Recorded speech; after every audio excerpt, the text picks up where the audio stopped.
प्रेमचंद को कहानियों का राजा और उपन्यासों का सम्राट यूं ही नहीं कहा जाता। उनकी कहानियां जीवंत होती थी। ऐसा लगता था कि वो कहानी नहीं कह रहे बल्कि हमारे बीच के लोग हैं, हमारे आसपास हैं। प्रेमचंद की ऐसी ही एक कहानी है, मंदिर और मस्जिद। नमस्कार, मैं हूं धर्मेंद्र केशरी और आज आपके सामने लेकर आया हूं प्रेमचंद की बेहद मार्मिक कहानी मंदिर और मस्जिद।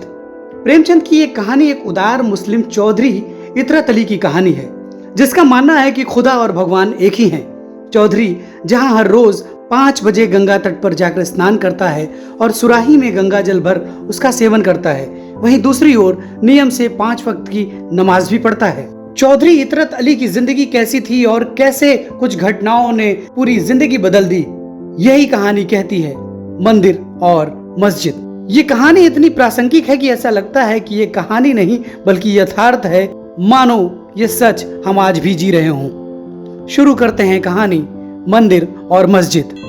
चौधरी इतरत अली कड़े के बड़े जागीरदार थे। उनके बुजुर्गों ने शाही जमाने में अंग्रेजी सरकार की बड़ी बड़ी खिदमत की थी, बदले में यह जागीर मिली थी। अपने सुप्रबंधन से उन्होंने अपनी मिल्कियत और भी बढ़ा ली थी और अब इस इलाके में उनसे ज्यादा धनी मानी कोई आदमी न था। अंग्रेज हुक्काम जब इस इलाके में दौरा करने जाते तो चौधरी साहब की मिजाज पुरसी के लिए जरूर आते थे, मगर चौधरी साहब खुद किसी हाकिम को सलाम करने न जाते, चाहे वह कमिश्नर ही क्यों न हो। उन्होंने कचहरियों में न जाने का व्रत सा कर लिया था। किसी इजलास दरबार में भी न जाते थे। किसी हाकिम के सामने हाथ बांधकर खड़ा होना और उनकी हर बात पर जी हुजूर करना अपनी शान के खिलाफ समझते थे। वह यथासाधिक किसी मामले मुकदमे में न पड़ते थे, चाहे अपना नुकसान ही क्यों न होता हो। यह काम 16 आने मुख्तारों के हाथ में था। वो 1 के 100 करें या 100 के 1। फारसी और अरबी के आलिम थे, शरा के बड़े पाबंद, सूद को हराम समझते, 5 वक्त की नमाज अता करते, 30 रोजे रखते और नित्य कुरान की तलावत यानी पाठ करते थे। मगर धार्मिक संकीर्णता कहीं छू तक नहीं गई थी। प्रातः काल गंगा स्नान करना उनका नित्य का नियम था। पानी बरसे पाला पड़े पर 5 बजे वह कोस भर चलकर गंगा तट पर अवश्य पहुंच जाते। लौटते वक्त अपनी चांदी की सुराही गंगा जल से भर लेते और हमेशा गंगा जी का ही पानी पीते। गंगा जी के सिवा कोई और पानी वो नहीं पीते थे। शायद कोई योगी यति भी गंगा जल पर इतनी श्रद्धा न रखता होगा। उनका सारा घर भीतर से बाहर तक 7वें दिन गऊ के गोबर से लीपा जाता था। इतना ही नहीं, उनके यहाँ बगीचे में एक पंडित जी 12 मास दुर्गा पाठ भी किया करते थे। साधु सन्यासियों का आदर सत्कार तो उनके यहाँ जितनी उदारता और भक्ति से किया जाता था, उस पर राजों को भी आश्चर्य होता था। यो कहिए कि सदा व्रत चलता था। उधर मुसलमान फकीरों का खाना बावर्ची खाने में पकता था और कोई 100-125 आदमी नित्य एक दस्तरखान पर खाते थे। इतना दान पुण्य करने पर भी उन पर किसी महाजन का 1 कौड़ी का भी कर्ज न था। नियत की कुछ ऐसी बरकत थी कि दिन दिन उन्नति ही होती थी। उनकी रियासत में आम हुक्म था कि मुर्दों को जलाने के लिए, किसी यज्ञ या भोज के लिए, शादी ब्याह के लिए सरकारी जंगल से जितनी लकड़ी चाहे काट लो। चौधरी साहब से पूछने की जरूरत न थी। हिंदू असामियों की बारात में उनकी ओर से कोई न कोई जरूर शरीक होता था। नवेद के रुपए बंधे हुए थे। लड़कियों के विवाह में कन्यादान के रुपए मुकर्रर थे। उनको हाथी, घोड़े, तंबू, शामियाने, पालकी, नालकी, फर्श, जाजिमे, पंखे, चवर, चांदी की महफिली सामान उनके यहाँ से बिना किसी दिक्कत के मिल जाते थे। मांगने भर की देर रहती थी। इस दानी उदार यशस्वी आदमी के लिए प्रजा भी प्राण देने को तैयार रहती थी। चौधरी साहब के पास एक राजपूत चपरासी था, भजन सिंह। पूरे 6 फुट का जवान था, चौड़ा सीना, बाने का लठैत, सैकड़ों के बीच से मार कर निकल कर आने वाला। उसे भय तो छू भी नहीं गया था। चौधरी साहब को उस पर असीम विश्वास था। यहाँ तक कि हज करने गए तो उसको भी साथ लेते गए थे। उनके दुश्मनों की कमी न थी। आसपास के सभी जमींदार उनकी शक्ति और कीर्ति से जलते थे। चौधरी साहब के खौफ के मारे वो अपने असामियों पर मनमाना अत्याचार न कर सकते थे, क्योंकि वह निर्बलों का पक्ष लेने के लिए सदा तैयार रहते थे। लेकिन भजन सिंह साथ हो तो उन्हें दुश्मन के द्वार पर भी सोने में कोई शंका न थी। कई बार ऐसा हुआ कि दुश्मनों ने उन्हें घेर लिया और भजन सिंह अकेला जान पर खेलकर उन्हें बेदाग निकाल लाया। ऐसा आग में कूदकर पड़ने वाला आदमी भी किसी ने कम देखा होगा। वह कहीं बाहर जाता तो जब तक खैरियत से घर न पहुंच जाए, चौधरी साहब को शंका बनी रहती थी कि कहीं किसी से लड़ न बैठा हो। बस पालतू भेड़े की सी दशा थी, जो जंजीर छूटते ही किसी न किसी से टक्कर लेने दौड़ पड़ता था। तीनों लोक में चौधरी साहब के सिवा उसकी निगाह में कोई और था ही नहीं। बादशाह कहो, मालिक कहो, देवता कहो, जो कुछ थे चौधरी साहब थे। मुसलमान लोग चौधरी साहब से जला करते थे। उनका ख्याल था कि वो अपने दीन से फिर गए हैं। ऐसा विचित्र जीवन सिद्धांत उनकी समझ में क्यों कर आता?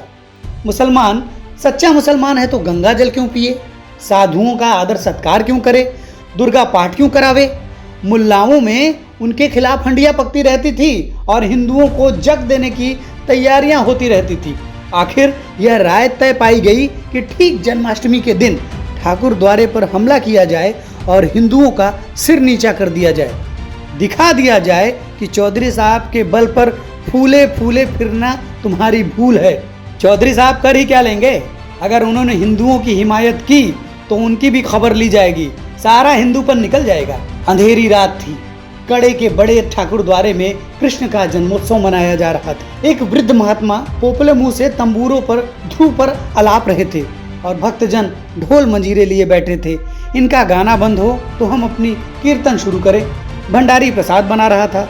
सैकड़ों आदमी तमाशा देखने के लिए जमा थे। सहसा मुसलमानों का एक दल लाठियां लिए हुए आ पहुंचा और मंदिर पर पत्थर बरसाना शुरू किया। शोर मच गया। पत्थर कहां से आते हैं? ये पत्थर कौन फेंक रहा है? कुछ लोग मंदिर के बाहर निकलकर देखने लगे। मुसलमान लोग तो घात में बैठे ही थे। लाठियां जमानी शुरू की। हिंदुओं के हाथ में उस समय ढोल मंजीरे के सिवा और था क्या? कोई मंदिर में आ छिपा, कोई किसी दूसरी तरफ भागा। चारों तरफ शोर मच गया। चौधरी साहब को भी खबर हुई। भजन सिंह से बोले, ठाकुर देखो तो क्या शोरगुल है, जाकर बदमाशों को समझा दो और न माने तो दो चार हाथ चला भी देना, मगर खून खच्चर न होने पाए। ठाकुर यह शोरगुल सुनकर दांत पीस रहे थे। दिल पर पत्थर के सिल रखे बैठे थे। यह आदेश सुना तो मुंह मांगी मुराद पाई। शत्रु भजन डंडा कंधे पर रखा और लपके हुए मंदिर पहुंचे। वहां मुसलमानों ने घोर उपद्रव मचा रखा था। कई आदमियों का पीछा करते हुए मंदिर में घुस गए थे और शीशे के सामान तोड़ फोड़ रहे थे। ठाकुर की आंखों में खून उतर आया, सिर पर खून सवार हो गया। ललकारते हुए मंदिर में घुसा और बदमाशों को पीटना शुरू किया। एक तरफ तो वह अकेला और दूसरी तरफ 50 आदमी। लेकिन वाह रे शेर, अकेले सबके छक्के छुड़ा दिए, कई आदमियों को मार गिराया। गुस्से में उसे इस वक्त कुछ न सूझता था। किसी के मरने जीने की परवाह न थी। मालूम नहीं उसमें इतनी शक्ति कहां से आ गई थी। उसे ऐसा जान पड़ता था कि कोई दैवी शक्ति मेरी मदद कर रही है। कृष्ण भगवान स्वयं उसकी रक्षा करते हुए मालूम होते थे। धर्म संग्राम में मनुष्यों से अलौकिक काम हो जाते हैं। उधर ठाकुर के चले जाने के बाद चौधरी साहब को भय हुआ कि कहीं ठाकुर किसी का खून न कर डाले। उसके पीछे खुद भी मंदिर में आ पहुंचे। देखा तो कोहराम मचा हुआ था। बदमाश लोग अपनी जान ले लेकर बेतहाशा भागे जा रहे थे। कोई पड़ा करा रहा है, कोई हाय हाय कर रहा है। ठाकुर को पुकारना ही चाहते थे कि सहसा एक आदमी भागा हुआ आया और उनके सामने आता आता जमीन पर गिर पड़ा। चौधरी साहब ने उसे पहचान लिया और दुनिया आंखों में अंधेरी हो गई। यह उनका इकलौता दामाद और उनकी जायदाद का वारिस शाहिद हुसैन था। चौधरी ने दौड़कर शाहिद को संभाला और जोर से बोला, ठाकुर इधर आओ, लालटेन लालटेन, यह तो मेरा शाहिद है। ठाकुर के हाथ पांव फूल गए। लालटेन लेकर वह बाहर निकले। शाहिद हुसैन ही थे। उनका सिर फट गया था और रक्त उछलता हुआ निकल रहा था। चौधरी ने सिर पीटते हुए कहा, ठाकुर तूने तो मेरा ही चिराग गुल कर दिया। ठाकुर ने थर थर कांपते हुए कहा, मालिक भगवान जानते हैं, मैंने पहचाना नहीं। चौधरी, नहीं, मैं तुम्हारे ऊपर इल्जाम नहीं रखता। भगवान के मंदिर में किसी को घुसने का अख्तियार नहीं है। अफसोस यही है कि खानदान का निशान मिट गया और तुम्हारे हाथों। तुमने मेरे लिए हमेशा अपनी जान हथेली पर रखी और खुदा ने तुम्हारे ही हाथों मेरा सत्यानाश करा दिया। चौधरी साहब रोते जाते थे और ये बातें कहते जाते थे।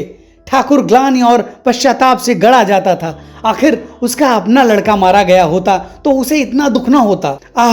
मेरे हाथों मेरे मालिक का सर्वनाश हुआ, जिसके पसीने की जगह वो खून बहाने को तैयार रहता था, जो उसका स्वामी ही नहीं इष्ट था, जिसके जरा से इशारे पर वह आग में कूद सकता था। उसी के वंश की उसने जड़ काट दी। वह उसकी आस्तीन का सांप निकला। रूंधे हुए कंठ से बोला, सरकार, मुझसे बढ़कर भागा और कौन होगा। मेरे मुंह में कालिख लग गई। यह कहते कहते ठाकुर ने कमर से छुरा निकाल लिया। वह अपनी छाती में छुरा घोंप कर कालिमा को रक्त से धोना ही चाहते थे कि चौधरी साहब ने लपक कर छुरा उनके हाथों से छीन लिया और बोले, क्या करते हो, होश संभालो, ये तकदीर के करिश्मे हैं, इसमें तुम्हारा कोई कसूर नहीं।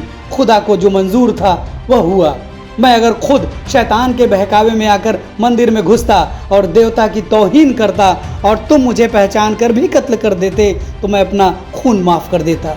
किसी के दीन की तौहीन करने से बड़ा और कोई गुनाह नहीं है। गो इस वक्त मेरा कलेजा फटा जाता है और यह सदमा मेरी जान लेकर ही छोड़ेगा, पर खुदा गवाह है कि मुझे तुमसे जरा भी मलाल नहीं है। तुम्हारी जगह मैं होता तो मैं भी यही करता, चाहे मेरे मालिक का बेटा ही क्यों न होता। घर वाले मुझे तानों से छेदेंगे, लड़की रो रो कर मुझसे खून का बदला मांगेंगी, सारे मुसलमान मेरे खून के प्यासे हो जाएंगे, मैं काफिर और बेदीन कहा जाऊंगा। शायद कोई दीन का पक्का नौजवान मुझे कत्ल करने को भी तैयार हो जाए, लेकिन मैं हक से मुंह न मोड़ूंगा। अंधेरी रात है, इसी दम यहाँ से भाग जाओ और मेरे इलाके में किसी छावनी में छिप जाओ।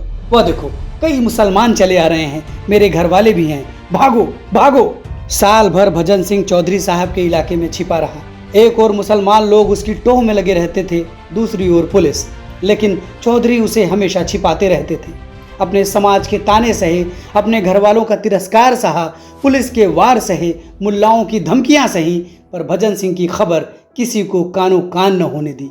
ऐसे वफादार स्वामी भक्त सेवक को वह जीते जी निर्दय कानून के पंजे में न देना चाहते थे। उनके इलाके की छावनियों में कई बार तलाशियां हुई। मुल्लाओं ने घर के नौकरों, मामाओं, लौंडियों को मिलाया, लेकिन चौधरी ने ठाकुर को अपने एहसानों की भांति छिपाए रखा। लेकिन ठाकुर को अपने प्राणों की रक्षा के लिए चौधरी साहब को संकट में पड़े देखकर असह्य वेदना होती थी। उसके जी में बार बार आता था, चलकर मालिक से कह दूं, मुझे पुलिस के हवाले कर दीजिए, लेकिन चौधरी साहब बार बार उसे छिपे रहने की ताकीद करते थे। जाड़ों के दिन थे, चौधरी साहब अपने इलाके का दौरा कर रहे थे। अब वह मकान पर बहुत कम रहते थे। घर वालों के शब्द बाड़ों से बचने का यही उपाय था। रात को खाना खाकर लेटे ही थे कि भजन सिंह आकर सामने खड़ा हो गया। उसकी सूरत इतनी बदल गई थी कि चौधरी साहब देखकर चौंकी पड़े। ठाकुर ने कहा, सरकार अच्छी तरह हैं? चौधरी, हाँ, खुदा का फजल है, तुम तो बिल्कुल पहचाने ही नहीं जाते। इस वक्त कहाँ से आ रहे हो? ठाकुर, मालिक, अब तो छिप कर नहीं रहा जाता। हुक्म हो तो जाकर अदालत में हाजिर हो जाऊं। जो भाग्य में लिखा होगा वह होगा। मेरे कारण आपको इतनी हैरानी हो रही है, यह मुझसे नहीं देखा जाता। चौधरी, नहीं ठाकुर, मेरे जीते जी नहीं। तुम्हें जानबूझकर भाड़ के मुंह में नहीं डाल सकता। पुलिस अपनी मर्जी के माफिक शहादतें बना लेगी और मुफ्त में तुम्हें जान से हाथ धोना पड़ेगा। तुमने मेरे लिए बड़े बड़े खतरे सहे हैं।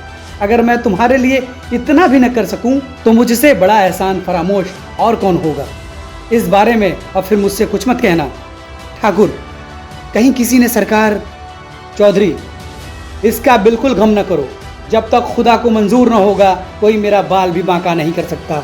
अब तुम जाओ, यहाँ ठहरना खतरनाक है।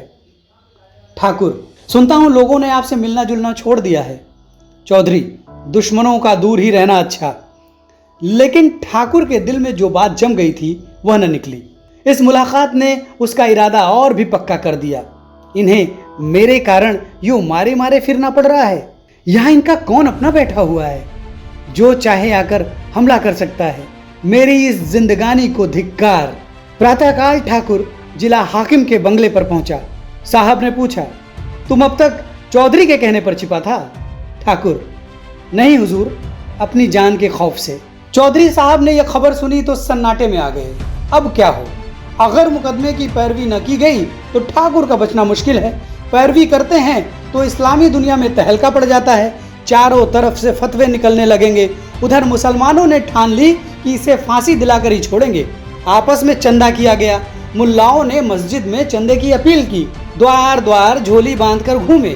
इस पर कौमी मुकदमे का रंग चढ़ाया गया। मुसलमान वकीलों को नाम लूटने का मौका मिला। आसपास के जिलों में लोग जिहाद में शरीक होने के लिए आने लगे। चौधरी साहब ने भी पैरवी करने का निश्चय किया। चाहे कितनी भी आफतें सिर पर क्यों ना आ पड़े। ठाकुर उन्हें इंसाफ की निगाह में बेकसूर मालूम होता था और बेकसूर की रक्षा करने में उन्हें किसी का खौफ न था। घर से निकल खड़े हुए और शहर में जाकर डेरा जमा लिया। 6 महीने तक चौधरी साहब ने जान लड़ाकर मुकदमे की पैरवी की। पानी की तरह रुपए बहाए, आंधी की तरह दौड़े। वह सब किया जो जिंदगी में कभी न किया था और न पीछे कभी किया। अहलकारों की खुशामदें की, वकीलों के नाज उठाए, हाकिमों को नजरें दी और ठाकुर को छुड़ा लिया। सारे इलाके में धूम मच गई। जिसने सुना दंग रह गया। इसे कहते हैं शराफत। अपने नौकर को फांसी से उतार लिया।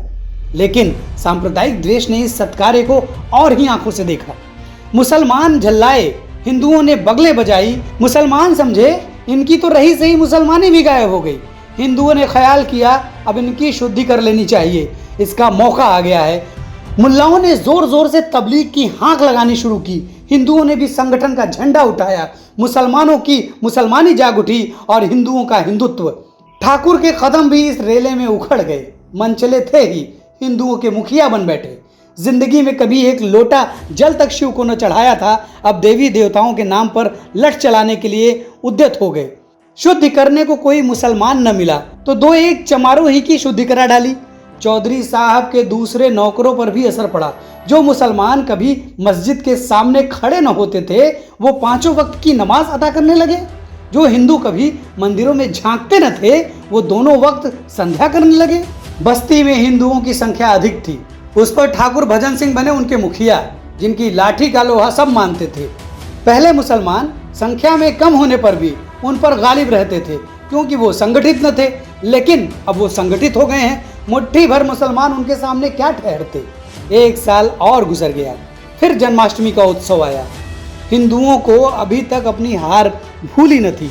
गुप्त रूप से बराबर तैयारियां होती रहती थी। आज प्रातः काल ही से भक्त लोग मंदिर में जमा होने लगे। सबके हाथों में लाठियां थीं। कितने ही आदमियों ने कमर में छुरे छिपा लिए थे। छेड़ कर लड़ने की राय पक्की हो गई थी। पहले कभी इस उत्सव में जुलूस न निकला था, आज धूमधाम से जुलूस भी निकालने की ठहरी। दीपक जल चुके थे। मस्जिदों में शाम की नमाज होने लगी थी। जुलूस निकला। हाथी, घोड़े, झंडे, झंडिया, गाजे बाजे सब साथ थे। आगे आगे भजन सिंह अपने अखाड़ों के पट्टों को लिए करते चले जाते थे। जामा मस्जिद सामने दिखाई दी। पट्टों ने लाठियां संभाली। सब लोग सतर्क हो गए। जो लोग इधर उधर बिखरे हुए थे आकर सिमट गए। आपस में कुछ कानाफूसी हुई। बाजे और जोर जोर से बजने लगे। जय जयकार की ध्वनि और जोर से उठने लगी। जुलूस मस्जिद के सामने आ पहुंचा। सहसा एक मुसलमान ने मस्जिद से निकलकर कहा, नमाज का वक्त है, बाजे बंद कर दो। भजन सिंह, बाजे न बंद होंगे। मुसलमान, बंद करने पड़ेंगे। भजन सिंह, तुम अपनी नमाज क्यों नहीं बंद कर देते। मुसलमान, चौधरी साहब के बल पर मत फूलना, अब की होश ठंडे हो जाएंगे। भजन सिंह, चौधरी साहब के बल पर तुम फूलो, यहाँ अपने ही बल का भरोसा है, यह धर्म का मामला है। इतने में कुछ और मुसलमान निकल आए और बाजे बंद करने का आग्रह करने लगे। इधर और जोर से बाजे बजने लगे। बात बढ़ गई। एक मौलवी ने भजन सिंह को काफिर कह दिया। ठाकुर ने उसकी दाढ़ी पकड़ ली। फिर क्या था, सूरमा लोग निकल पड़े। मारपीट शुरू हो गई। ठाकुर हल्ला मारकर मस्जिद में घुस गए और मस्जिद के अंदर मारपीट होने लगी। यह नहीं कहा जा सकता था कि मैदान किसके हाथ रहा। हिंदू कहते थे हमने खदेड़ खदेड़ कर मारा। मुसलमान कहते थे हमने वह मार मारी कि फिर सामने नहीं आएंगे। पर इन विवादों के बीच में एक बात मानते थे और यह थी ठाकुर भजन सिंह की अलौकिक वीरता। मुसलमानों का कहना था कि ठाकुर न होता तो हम किसी को जिंदा न छोड़ते।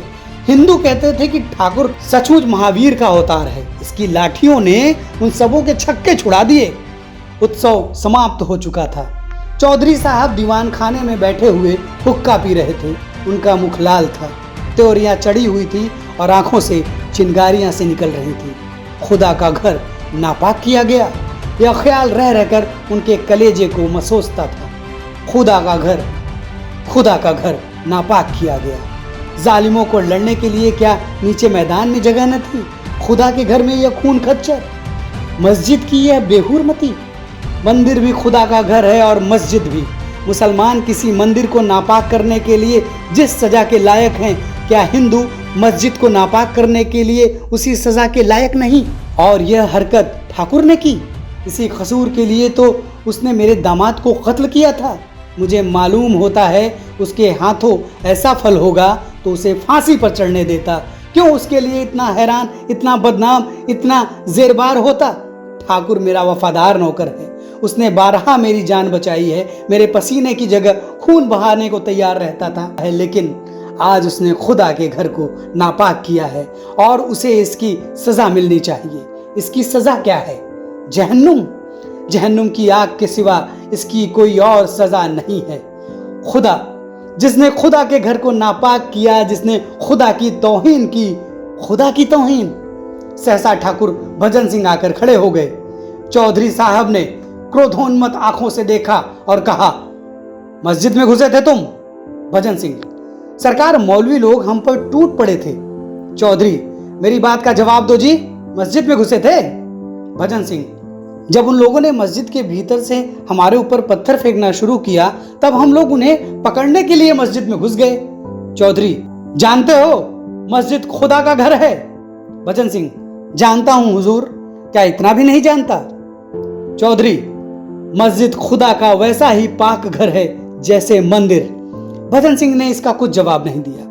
चौधरी, अगर कोई मुसलमान मंदिर को नापाक करने के लिए गर्दन जदनी है तो हिंदू भी मस्जिद को नापाक करने के लिए गर्दन जदनी है। भजन सिंह इसका भी कुछ जवाब न दे सका। उसने चौधरी साहब को कभी इतने गुस्से में नहीं देखा था। चौधरी, तुमने मेरे दामाद को कत्ल किया और मैंने तुम्हारी पैरवी की। जानते हो क्यों? इसलिए कि मैं अपने दामाद को उस सजा के लायक समझता था जो तुमने उसे दी। अगर तुमने मेरे बेटे या मुझे को उस कसूर के लिए मार डाला होता तो मैं तुमसे खून का बदला न मांगता। वही कसूर आज तुमने किया है। अगर किसी मुसलमान ने मस्जिद में तुम्हें जहन्नुम में पहुंचा दिया होता तो मुझे सच्ची खुशी होती, लेकिन तुम बेहयाओं की तरह वहां से बचकर निकल आए। क्या तुम समझते हो खुदा तुम्हें इस फेल की सजा न देगा? खुदा का हुक्म है, जो उसकी तौहीन करे उसकी गर्दन मार देनी चाहिए। यह हर एक मुसलमान का फर्ज है। चोर अगर सजा न पावे तो क्या वह चोर नहीं है? तुम मानते हो या नहीं कि तुमने खुदा की तौहीन की? ठाकुर इस अपराध से इनकार न कर सके। चौधरी साहब के सत्संग ने हठधर्मी को दूर कर दिया था। बोले, हाँ साहब, यह कसूर तो हो गया। चौधरी, इसकी जो सजा तुम दे चुके हो वह सजा खुद लेने के लिए तैयार हो? ठाकुर, मैंने जानबूझकर तो दूल्हा मियाँ को नहीं मारा था। चौधरी, तुमने न मारा होता तो मैं अपने हाथों से मारता, समझ गए? अब मैं तुमसे खुदा की तौहीन का बदला लूंगा। बोलो, मेरे हाथों चाहते हो या अदालत के हाथों? अदालत से कुछ दिनों के लिए सजा पा जाओगे, मैं कत्ल करूंगा। तुम मेरे दोस्त हो, मुझे तुमसे मुतलक कीना नहीं है। मेरे दिल को कितना रंज है यह खुदा के सिवा और कोई नहीं जान सकता, लेकिन मैं तुम्हें कत्ल करूंगा। मेरे दीन का यह हुक्म है। यह कहते हुए चौधरी साहब तलवार लेकर ठाकुर के सामने खड़े हो गए। विचित्र दृश्य था। एक बूढ़ा आदमी, सिर के बाल पके, कमर झुकी, तलवार लिए एक देव के सामने खड़ा था। ठाकुर लाठी के एक ही वार से उनका काम तमाम कर सकता था, लेकिन उसने सिर झुका दिया। चौधरी के प्रति उसके रोम रोम में श्रद्धा थी। चौधरी साहब अपने दीन के इतने पक्के हैं, इसकी उसने कभी कल्पना तक न की थी। उसे शायद धोखा हो गया था कि वह दिल से हिंदू है। जिस स्वामी ने उसे फांसी से उतार लिया, उसके प्रति हिंसा या प्रतिकार का भाव उसके मन में क्यों कराता? वह दिलेर था और दिलेरों की भांति निष्कपट था।